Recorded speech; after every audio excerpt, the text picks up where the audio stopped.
요한복음 13장 21절부터 30절까지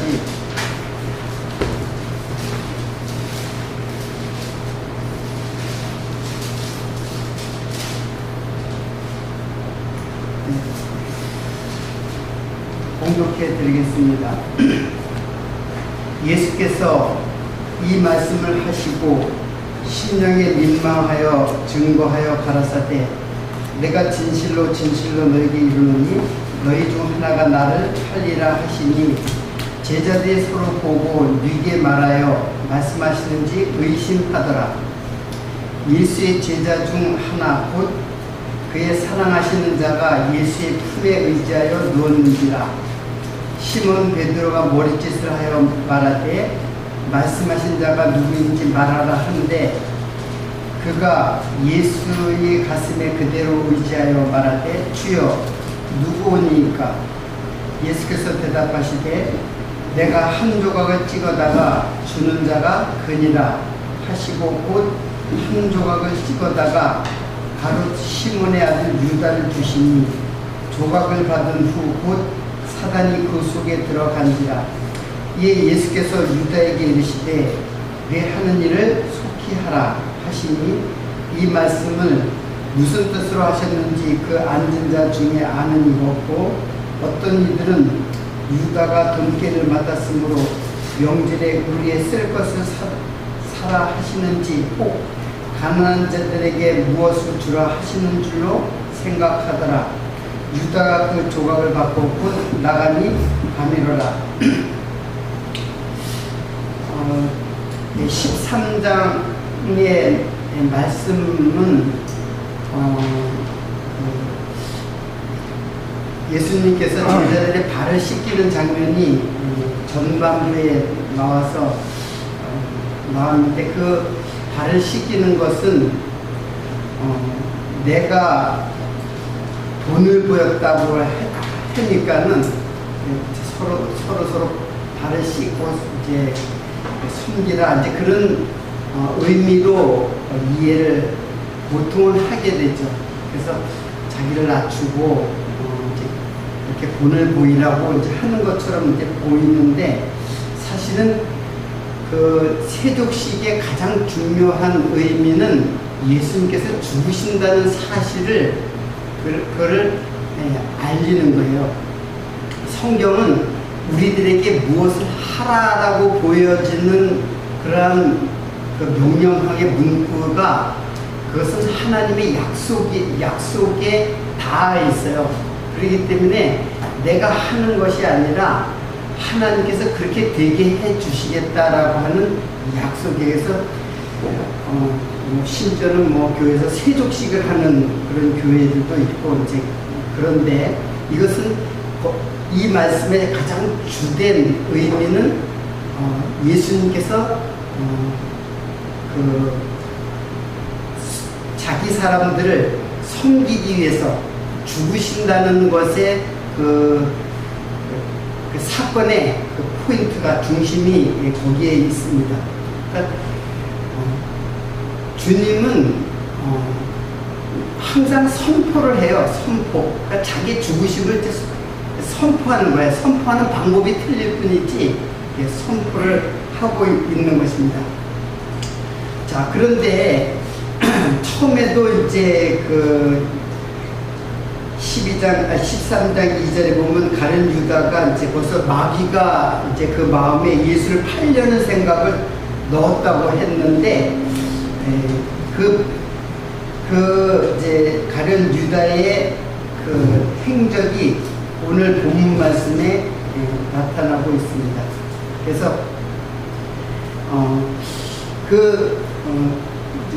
지난 시간에 배웠지만 예수님은 상전이다. 이게 이제 선생이다.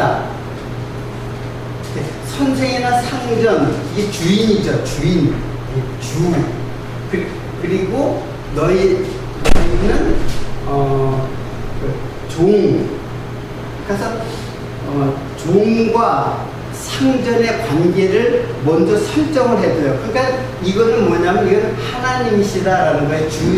주라는 거는 하나님이시다라는 것이고, 종은 창조주 하나님이시라면 종은 당연히 피조물이죠. 이 관계가 이게 설정이 되는 거예요. 그러니까 단순히 발을 씻기는 관계가 어떤 관계냐면, 내가 너희들의 발을 씻기는데 내가 하나님이 되어서 피조물인 종에게 발을 씻기는 것으로 지금 설명하고 있는 것이에요. 그래서 발을 씻긴다고 하는 것은, 섬긴다고 하는 것은 결국은 예수님께서 내가 섬김을 받으려고 온 것이 아니라 섬기려고 왔다. 섬기려고 왔다는 것은 결국은 십자가에 돌아가심으로써 너희들을 구원하시는 그 섬김, 이게 구원, 대속, 섬김, 그런 뜻이에요. 섬김이라는 뜻이 그런 뜻이에요. 그런데 오늘 이제 본문 말씀에 보면은 이제 가룟 유다가 이렇게 나와요. 그래서 피조물은 오직 하나님의 섬김으로야만 구원받을 수 있다라고 하는 거예요. 근데 그걸 갖다가 이제 다 깨끗한데 하나는 깨끗하지 않다라고 이제 지난주에 이제 공부를 했잖아요. 그러니까 다는 아니니라, 다 깨끗하되 다는 아니다. 그래서 깨끗하다라는 말은 구약으로 보면은 물두멍에서 이제 씻음으로써 깨끗해지잖아요. 그러니까 육체의 깨끗함, 그 이제 짐승을 잡는 번제단 바로 옆에 물두멍이 있는데, 짐승을 잡다 보면 피가 막 묻으니까는 씻어야 된단 말이에요. 그래서 물두멍이 항상 거기에 물이 있어가지고 씻는단 말이에요. 근데 씻는 것은, 지금 깨끗하다라는 것은 육체의 깨끗함이 아니고 바로 죄를 씻는 거예요. 사실은 죄를 씻는 것. 그러니까 예수님이 섬기는 것은, 깨끗하게 하는 것은 죄를 씻는 거예요.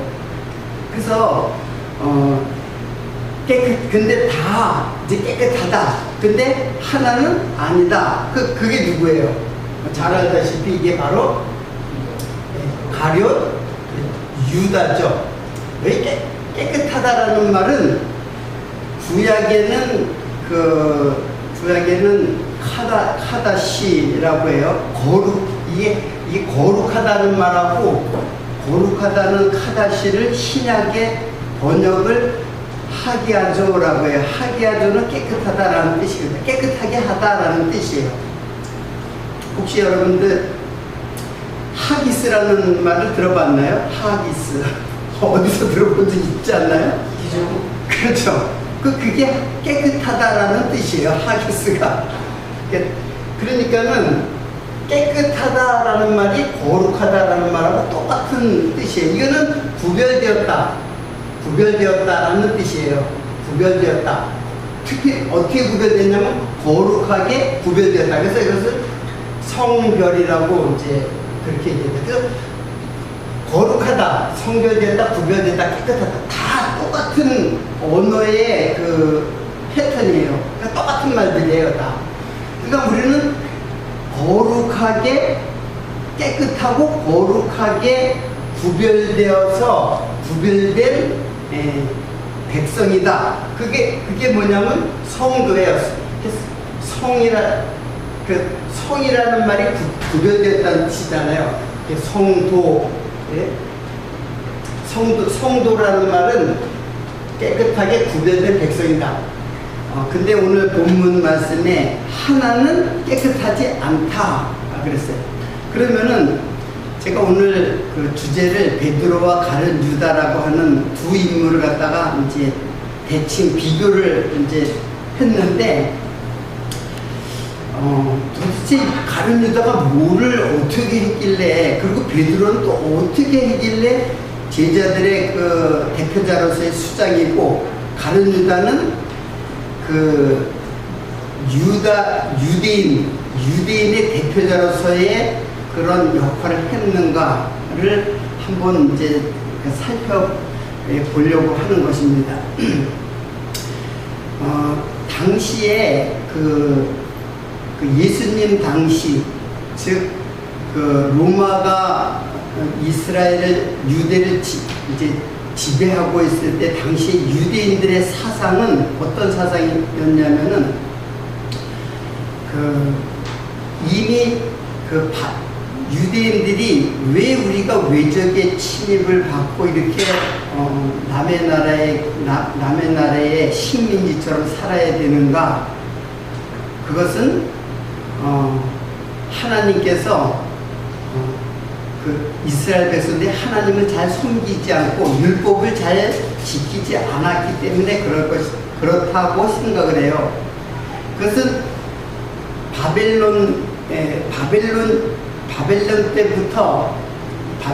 때 이제 그 이스라엘이 멸망을 하잖아요. 유다가 이제 결국 멸망을 하는데, 북쪽 이스라엘 먼저 멸망하고 남쪽 유다가 이제 결국 멸망을 해요. 근데 그 멸망당할 때 굉장히 비참했거든요. 유다의 마지막 왕이 시드기야 왕인데, 시드기야 왕은 왕이 보는 앞에서 자식이 다 죽임을 당해요. 그리고 자기는 눈이 뽑히고, 그리고는 바벨론이 굉장히 먼 지역까지 그냥 밥줄에 꼭 묶여가지고 끌려가는 아주 비참한, 그리고 성전이 완전히 불이 타죠. 이런 비참한 사건이 결국에는 자기들의 죄 때문에 그렇다는 것을, 자기들이 율법을 지키지, 그러니까 죄라는 것을 율법을 지키지 않았기 때문에 그렇게 나라가 멸망했다라고 생각을 해요. 그래가지고 헬라 때부터 시작해가지고 헬라, 그 다음에 페르시아, 파사라고 하죠. 파사, 그리고 바벨론, 파사, 헬라, 로마 이렇게 되죠. 그때까지 이스라엘 백성들은 전혀 길을 못 피고 계속 식민지로 살아갔어요. 그리고 로마라고 하는 아주 강한, 아주 잔인하고 강한, 자신들은 평화를 주장하지만 그건 힘에 의한 평화였었거든요. 그래서 거기에 복종하지 않으면 엄청난 그 피지배자의 그 불이익을, 심지어는 목숨, 그리고 세금으로 그렇게 지배를 당하고 있는 그 유대인들은 항상 꿈을 꿔요. 우리가 왜 이렇게 됐는가? 율법을 지키지 않아서 그랬다. 이렇게 생각하는 사람들이 있는가 반면에, 이제 그런 사람들이 바리새인이죠. 그리고 또 한편으로는 이 독립을 우리 힘으로 쟁취해야 되겠다라고 하는 아주 비밀 결사대가 있었어요. 그 비밀 결사대가 있었는데, 그거는 그 유다사에 나오는 이제 요세푸스라고 하는 이제 역사학자가 이제 야사에 이렇게 돼 있어요. 그리고 자객단이라고 하는 이제 단체들도 비밀 그 단체단이 있었어요. 우리나라가 이제 독립운동하기 위해서 이제 독립군들의 활동이죠. 그렇게 해서 독립을 아주 꿈꾸는 이제 힘으로 로마를 갖다가 이제 힘으로다가 독립을 하려고 하는 두 사상이 이제 있었어요. 그리고 많은 사람들이 그 힘으로 로마를 갖다가 물리쳐야 되겠다라고 하는 생각들을 가진 사람들이 많았는데, 그 중에 한 사람이 바로 가룟 유다예요. 물론 여기에는 그렇게 아주 뚜렷하게 그런 모습은 나타나진 않지만, 그 정황상 가룟 유다는 바로 그런 자였어요. 그래서 예수님의 그러면서 예수님의 제자가 됐어요. 그 제자가 되고 예수님을 살펴보니까 아, 이분은 과연 메시아로구나.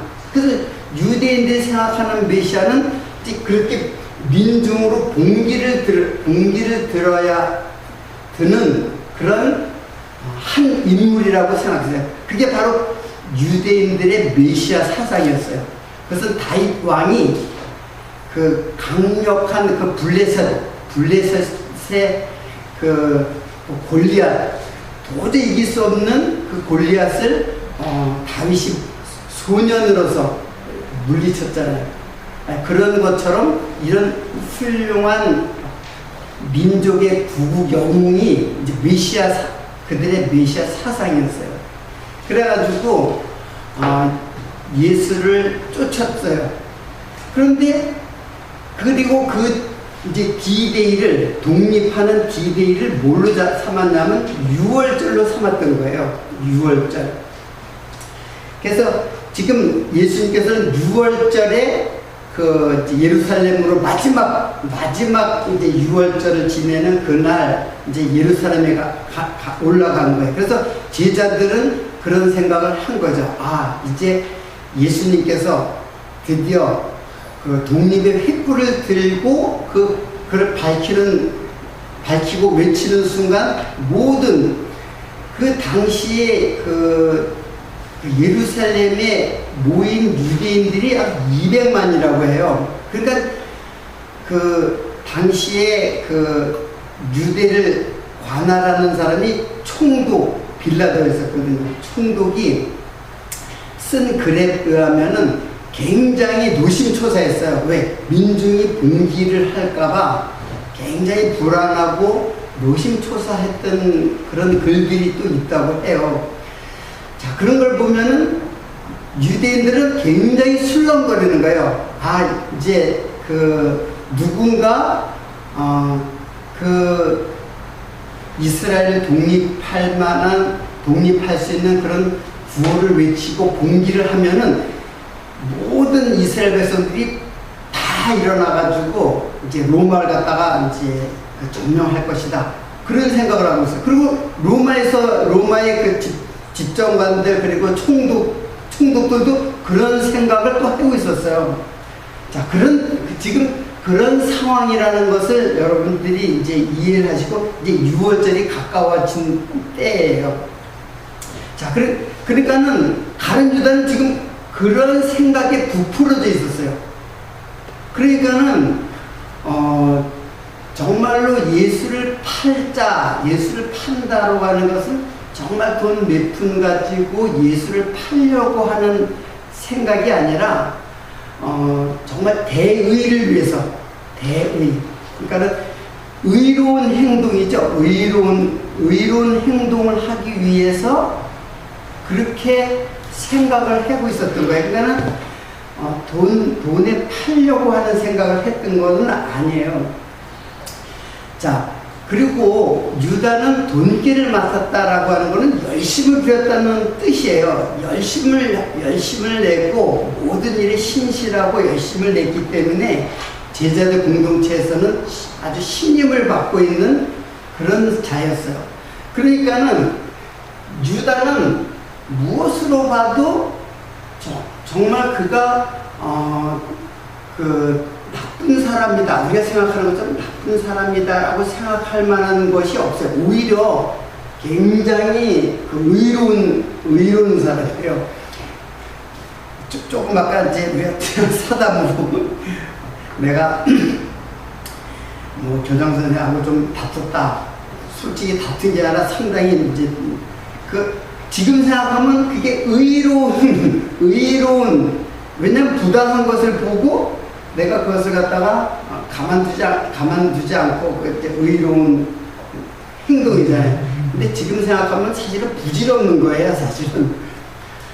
근데 그런 거란 말이에요. 오히려 베드로는 어때요? 베드로는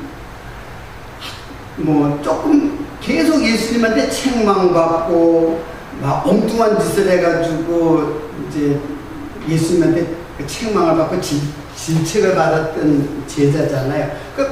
뭘로 봐도 인간적으로 보면 유다가 훨씬 아주 정말 남자다고, 잘 알다시피 그는 자기 죄, 자기가 예수를 스승을 파는 그 죄책감 때문에 어떻게 했어요? 목을 메어서 배가 터져가지고 죽었어요. 그러니까 그런 모습은 유다는 자기가 죄를 짓고 자기 죄에 대한 책임도 자기가 지겠다고 하는 거예요. 자, 현대 우리들이 지금 생각해보자.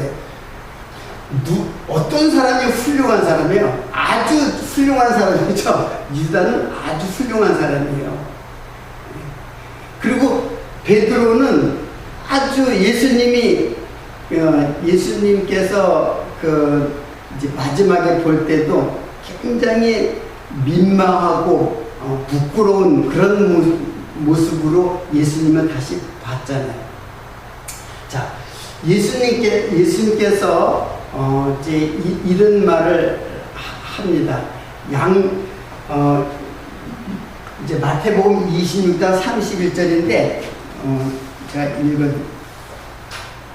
읽어드리겠습니다.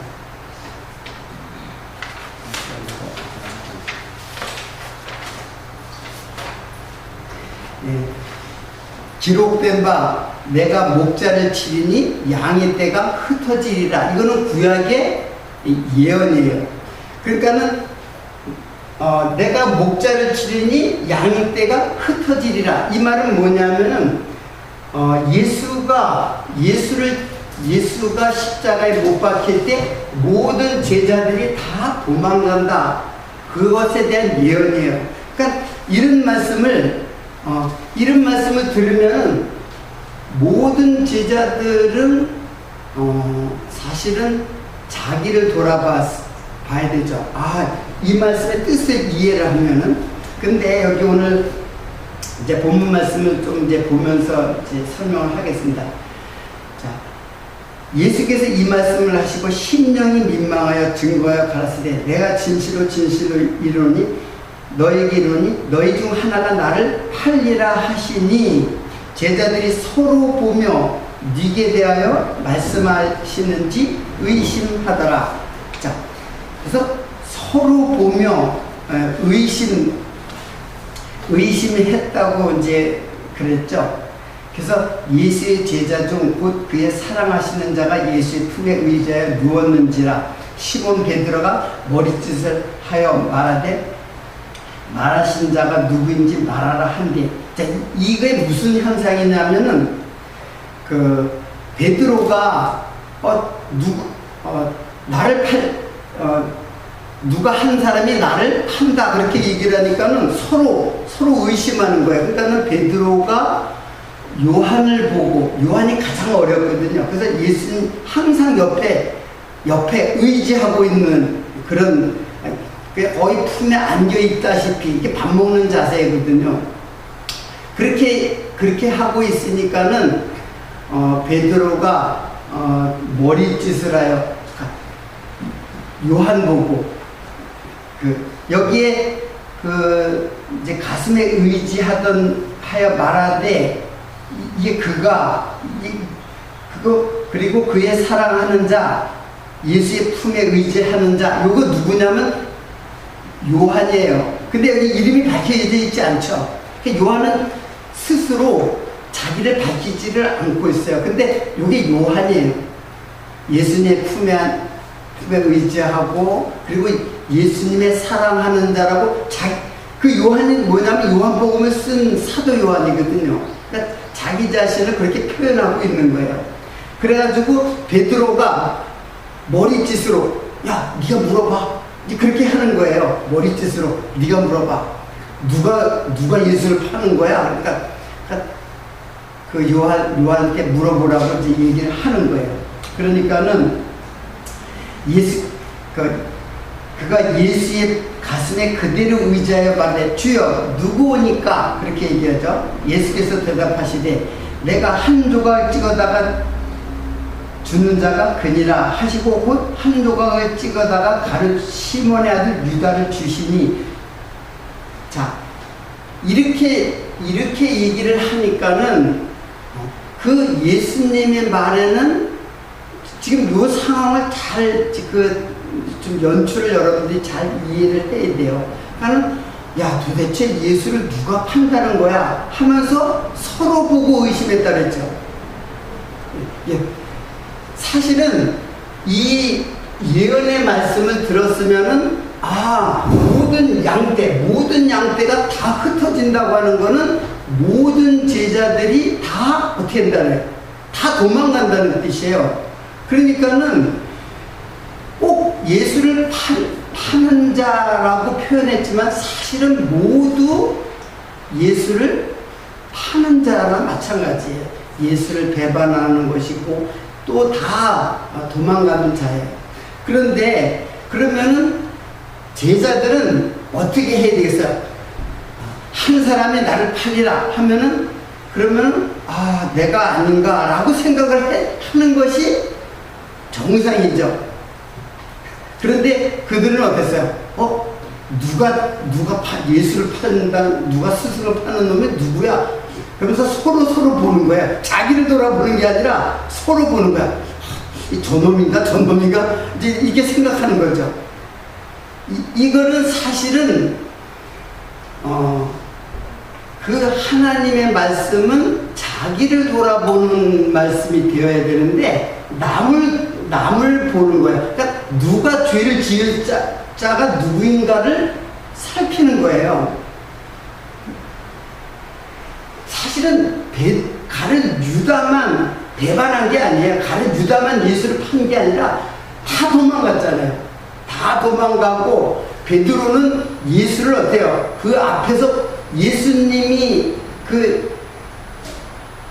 잡혀가고 끌려가는 것까지 다 쫓아갔어요. 다 도망갔는데 베드로는 궁금하니까 예수님이 잡혀가는 걸 쫓아갔어요. 그러다가 거기에서 밤에 불을 쬐고 있는데 그 비자 계집종이 있죠. 계집종이 당신 예수 함께 있었던 사람이라고 그러니까는 나는 아니라고 이제 부인하죠. 그리고 어떤 사람이 또 거듭거듭 물어요. 그러니까는 나중에는 무슨 소리야 이 사람은 나는 그 사람 알지 못해 저주를 하면서 부인을 했어요. 그러니까는 베드로는 부인하는 자, 여기는 팔자 똑같은 거예요. 다 도망가고 그리고 여기에 보면은 다 다른 사람은 부인할지라도 나는 절대로 부인하지 않겠나이다 하고 이렇게 거의 맹세하다시피 한 사람이에요. 근데 여기 마지막에 보면은 다른 제자들도 이와 같이 말하니라 그렇게 돼 있어요. 자, 이건 여러분들이 나중에 이게 찾아보면은 이제 다른 제자들도 다 이렇게 있어요. 그러니까는 베드로나 가룟 유다나 아니면 그 모든 제자들이 다 예수를 배반한 거예요. 배반하고 다 도망가고 베드로는 3번이나 부인했어요. 그러면 가룟 유다가 더 나쁘다고 할 수가 없는 거죠. 근데 어떻게 가룟 유다는 버림을 받게 되고 그리고 베드로는 끝까지 사랑하는 자로 남을 수 있었는가? 그 이유가 뭐겠어요? 여러분들 왜 그렇게 했어요? 여러분 무조건 되고 이놈은 나쁜 놈 그리고 이놈은 좋은 놈 아무 생각 없이 그렇게 생각을 하잖아요. 그리고 자기 자신은 여기에 속했다고 생각하지를 않아요. 그리고 자기를 은근히 요쪽에다 자기 편을 갈라놔요. 그리고 나는 이쪽 편이다 라고 생각을 한단 말이에요. 자세히 이런 내용들을 살펴보자고.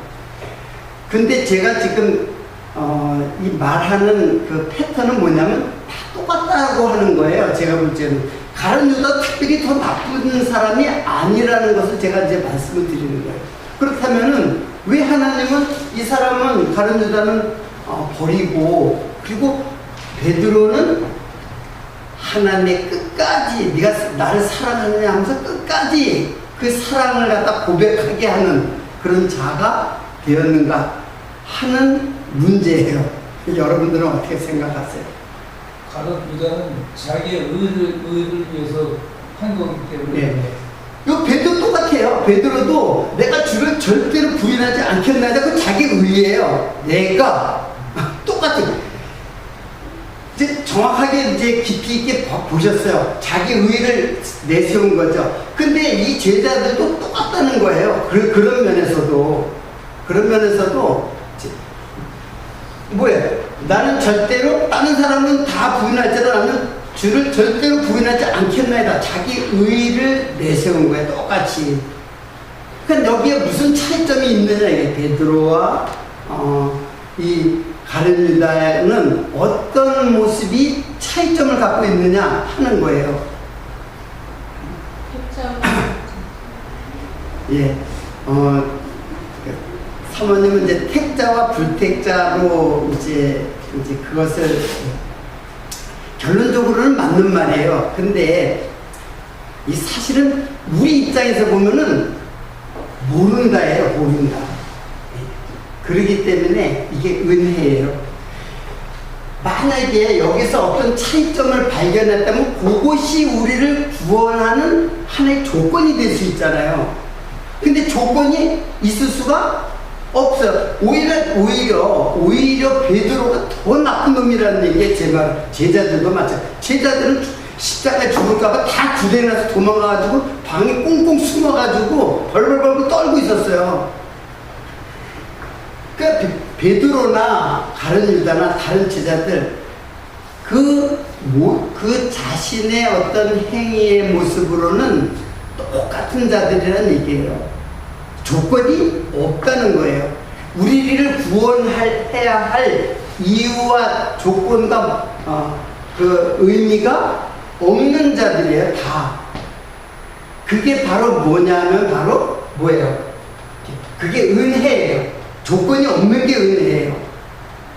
자기한테 자꾸 어떤 조건을 찾고 그렇게 해서 내가 구원을 받아야 되겠다라고 하는 조건의 어떤 행위, 그것을 전면적으로 부정하는 것이 바로 유다와 베드로의 베드로를 제가 비교를 하면서 같이 이제 설명을 드리는 것입니다.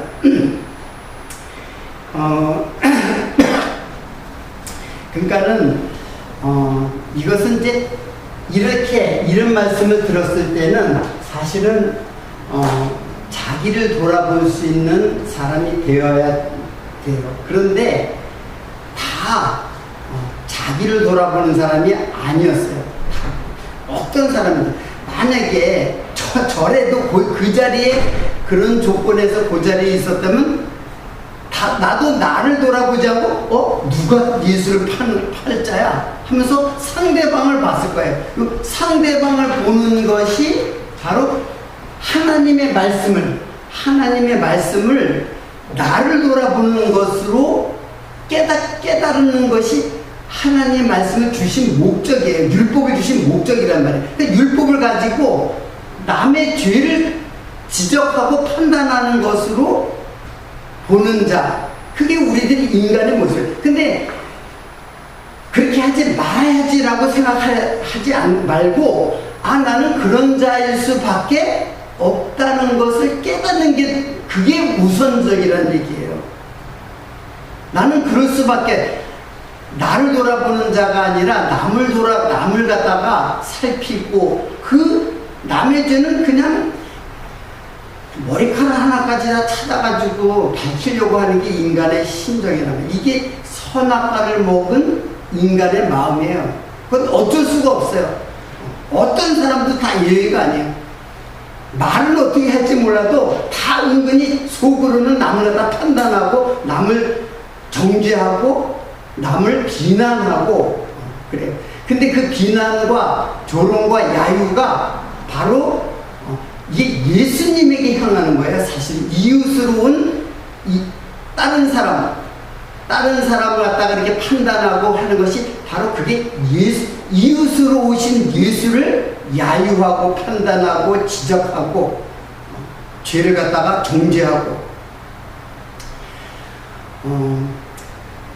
오늘의 본문 말씀은 바로 그런 의미를 가진 말씀이고 맨 나중에 보면은 이제 제자들이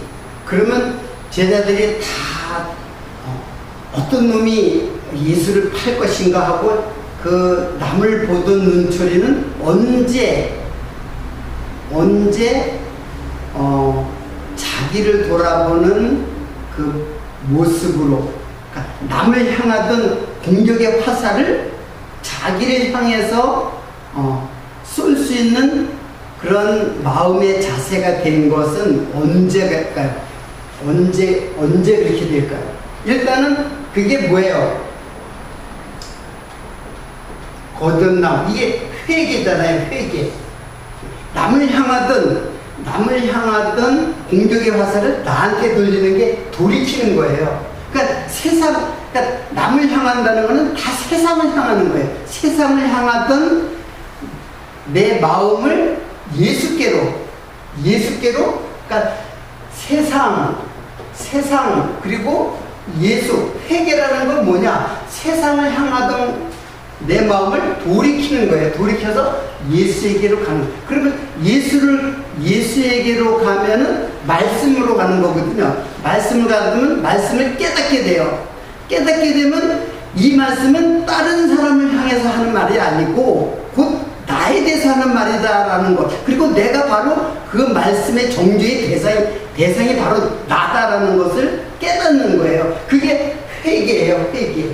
근데 회개를 내가 할 수 있는 게 아니에요. 거듭나는 거, 이게 똑같은 말인데 누가 할 수 있느냐, 이게 회개를. 이제 언젠가 회개에 대해서 성경의 복음서에 정확하게 회개가 무엇인지를 깨닫게 하는 그 비유가 있어요. 이게 뭐냐면 양을 갖다가 오늘은 이제 이 설명을 하면 또 이제 길어지기 때문에 언젠가 회개에 대해서 설명할게요. 정확하게 이 회개를 하게 하시는 거는 목자예요.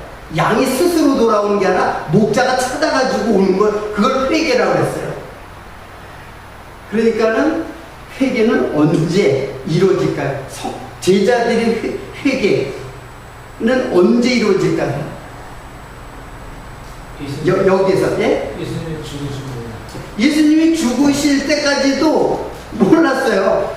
뭐, 다 흩어져가지고, 예수님이 죽으시고 승천하고, 승천하고, 누가 오실 때? 성령. 그렇죠.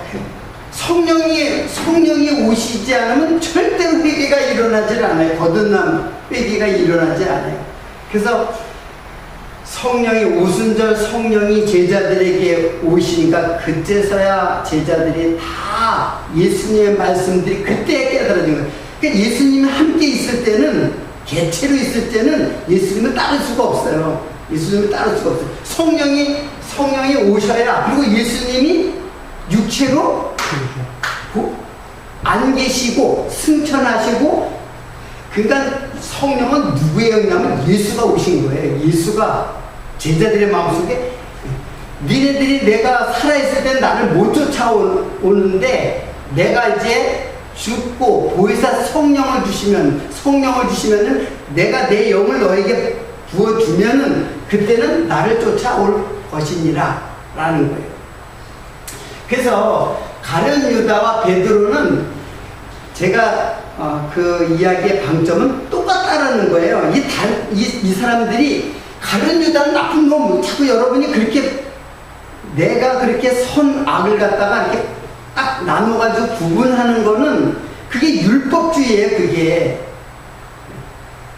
너는 나쁜 놈, 나는 좋은 놈, 항상 그렇잖아요. 그래서 내 말은 항상 옳고 남은 항상 틀리고, 근데 그런 근거가 어디 있어요? 내가 옳다고 하는 근거가 어디 있어요? 자기 생각이지. 그건 어디까지나 자기 생각이란 말이에요. 우리가 선악을 판단하는 거는 오직 하나님의 주권이에요. 선악의 그 판단 기준은 오직 하나님이에요. 근데 그걸 도둑질한 거예요. 도둑질 했기 때문에 항상 내가 옳은 것처럼 생각이 돼. 아까도 제가 이제 학교에서 어떤 그런 내가 옳은 것처럼 생각이 돼요. 물론 객관적으로 그럴지도 모르겠어요. 그러나 그거는 어디까지나 세상의 일이에요. 하나님 볼때 이게 옳다 그러다라는 것을 어떻게 우리 이 세상에서 판단해요. 오히려 이 사람이 더 나은 것처럼 보이잖아요. 야곱하고 에서를 한번 보면은 에서는 아버지를 속이고 형을 속이고 그리고 엄마하고 그냥 모의해가지고 그 축복권을 갖다가 탈취를 했어요. 그리고 에서는 아버지에게 아주 맛있는 음식을 대접하고 아버지를 잘 섬겼어요. 누가 옳아요? 남자답고 훨씬 남자답고 훨씬 의롭고. 그러나 그것은 세상의 자기 중심의 판단. 옳고 그른 게 세상에는 없어요. 인간이 생각하는 그런 것들은 없어요. 오직 하나님의 뭐예요? 하나님의 은혜로 베드로를 자기 사람으로 택했다. 이게 은혜예요. 은혜라는 거는 아무 조건 없는 사람에게 주시는 은혜예요. 이게 믿음이고. 그게 우리에게 떨어지면 그게 믿음이고. 그러니까 믿음이라는 거는 자기를 신뢰하지 않는 거예요. 반대로 말하면 자기를 신뢰하지 않고 하나님의 그 주신 은혜를 그대로 수용하는 것. 그러니까 전적으로 의존형이 되는 거죠. 믿음이라는 말 자체가 그렇잖아요. 내가 나를 신뢰하면 누구를 믿을 필요가 뭐 있어요? 내가 해내면 되지. 그렇잖아요. 내가 해내면 되지. 그러니까 내가 해내겠다고 하는 그런 것이 바로 바리새인이었단 말이에요. 내가 해야지. 율법도 내가 지켜야지. 독립도 내가 해야지. 다 똑같은 놈들이야. 둘 다. 그 당시 유대인들의 사상은 자기 힘으로 쟁취한다거나 자기 의로다가 하나님 앞에 나아가겠다는 것은 다 똑같이 인간의 자기중심적 사상이에요. 근데 성령이 오시고 깨닫고 보니까는 모든 것이 다 내가 바로 죄인이구나. 그걸 깨닫는 것이 그게 은혜를 받는 길이에요. 그걸 깨닫는 자가 하나님의 은혜를 주신 자예요. 이미 복받은 자예요. 그 자가. 자, 마지막에 마지막 절 있죠. 유다가 그 조각을 받고 나가니 밤이로라. 그런 말이 있죠. 그래서 밤이라는 말이 이제 나오는데 이게 바로 하나님께서 빛과 어둠, 그래서 밤에 다니는 자가 된 거예요. 유다가 그때가 마침 밤이로구나. 그런 뜻을 말해요. 그 시간상 어두운 밤이로구나. 이제 그걸 말하는 게 아니라 그가 밤에 다니는 자. 그래서 여기 제가 쭉 이게 밤에 대한 이야기예요. 성경의 밤에 대한 이야기예요. 제가 그냥 쭉 읽고 마치도록 할게요. 요한복음 11장 10절에 밤에 다니면 빛이 그 사람 안에 없는 거로 실족하느니라. 그 유다잖아요. 지금 이 유다에 대한 거. 요한복음 19장 39절에 일찍 예수께 밤에 나왔던 니고데모도, 여러분 니고데모가 예수님을 찾아온 게 언제였어요? 밤에 찾아왔어요. 근데 밤에 찾아왔다는 거는 니고데모가 훌륭한 스승인데 어떻게 예수님에게 찾아 창피하니까는, 자기가 창피하니까는 밤에 몰래 찾아왔다 그렇게 생각하는데 그게 아니고 그게 밤에 속한 자라는 뜻이에요. 니고데모가. 근데 밤에 왔었던 했으니까 니고데모는 밤에서 낯으로 온 자죠. 그러니까는 예수님이 죽으실 때 몰향, 침향, 섞은 걸 다 100근이나 가져왔어요. 굉장히 많은 양을 가져왔죠. 살전 5장 2절에 보면 주의 날이 밤에 도적같이 이룰 줄 너희 자신이 자세히 알미라. 여기 밤이라는 거는 그 일기의 밤을 말하는 게 아니라 지금 이 상태를 말하는 거예요. 그러니까 내가 밤에 있으면 도적이 나를 도적같이 와도 그걸 몰라요. 내가 밤에 다니면, 밤에 속해 있으면 그런 뜻이에요. 그러니까 뭐 역사의 밤이 그런 뜻이 아니라 바로 내가 밤이면 도적같이 와요. 그 도적같이 오는 것도 역사의 종말이 아니라 인생의 종말을 말해요. 언제 죽음이 나한테 올지 모른다는 뜻이에요. 자, 요한복음 12장 35절에 낮에 대해서 나오는데, 아직 잠시 동안 빛이 너희 중에 있으니, 예수님과 함께 있을 때요. 빛이 있을 동안에 다녀 어두움에 붙잡히지 않게 하라. 어두움에 다니는 자는 그 가는 바를 알지 못하느니라. 베드로후서 2장 17절, 저희를 위하여 캄캄한 어두움이 예비되어 있나니 그랬죠. 이게 창세기에 보면은 그게 바로 흑암의 깊음이에요. 이게 무저갱을 상징하는데, 무저갱은 바닥이 없이 깊은, 그리고 어둠, 흑암이 가득 캄캄한 어둠과 바닥이 없는 깊은 그걸 스월 또는 음부 이렇게 말해요. 바로 지옥을 상징하는 말이에요. 자, 이 어둠에 다니는 자들이 바로 그곳으로 캄캄한 어둠이 예비되었나니, 흑암이 예비되었나니. 네, 오늘은 지난주에 그 유다에 대해서 지난번에도 한 번 얘기를 했고, 오늘 또 다른 각도에서 설명을 했는데, 유다에 대한 여러분들의 잘못된 인식, 유다는 무조건 나쁜 놈이고 나는 선택받은 사람이다, 이렇게 구분하는 것 자체가 잘못된 거예요. 우리가 구분할 수는 없어요. 하나님이 은혜로 우리를 선택한 것, 이게 은혜라는 것입니다.